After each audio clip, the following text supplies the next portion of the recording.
before you even begin writing your story, you need to figure out what is your story structure and how do you create that. Well, today we're going to figure that out. My name is James Martin. Welcome to Think Like a Writer.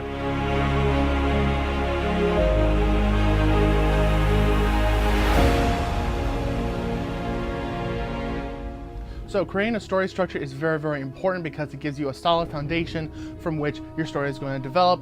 Plus, it also sets up how certain things are going to happen within your story that might even affect other things, other events, other characters within your story. So, what are the first ways we can start developing that structure? So, first, we need to figure out what our 3 acts are. Every good story has 3 acts consisting of a beginning, a middle, and an end. The idea is that the beginning sets up everything. How is the story going to play out? The middle is resolving whatever the challenges, the conflict is, that mission, that goal, and getting them all to the end. And then of course, by the time you get to the end of Act 2, start going to Act 3, that's where the conflict has been dealt with, everything is fine, mission is accomplished, and we deal with kind of the resolution of that entire journey, of that challenge.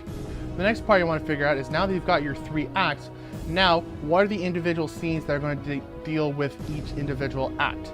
What's great about knowing what your 3 acts are is that it helps you already know, how's everything going to start and how's everything going to finish.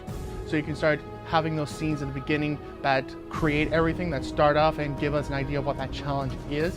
The ending, that we know what the goal is, we know where we want our characters to be, and of course everything in the middle kind of plays out. This scene does this, which does this, which affects this, which sets it up for this later, etc., etc., etc. And then once we do that, then it's just a matter of setting up the expectations.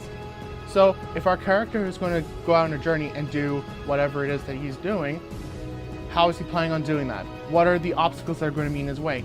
How do we know as an audience what he's going to be dealing with? And how do we know how that character is overall going to be dealing with them? And then of course, it's a matter of constantly pulling your audience through, getting them involved, making sure that they're following along the character and the character's journey, so that by the time the character is being rewarded by his accomplishment, we're feeling rewarded by it as well. And sometimes your 3 acts may not even want to be 3 acts, right? You can also mess around with it. Sometimes people do 4 acts, which consists of the end, then goes back to the beginning, the middle, and the end, right? You already know what's going to happen, and then it's just getting us prepared for that moment, right? Many, many movies do this. So set up the expectations ahead of time so we know what to expect and we can follow along that much better. So hope this helps you guys. Again, best of luck with your scripts. I hope these episodes have been helping you so far. I hope you join me for the next episode. In the meanwhile, take care, best of luck with your scripts, and I'll see you next time.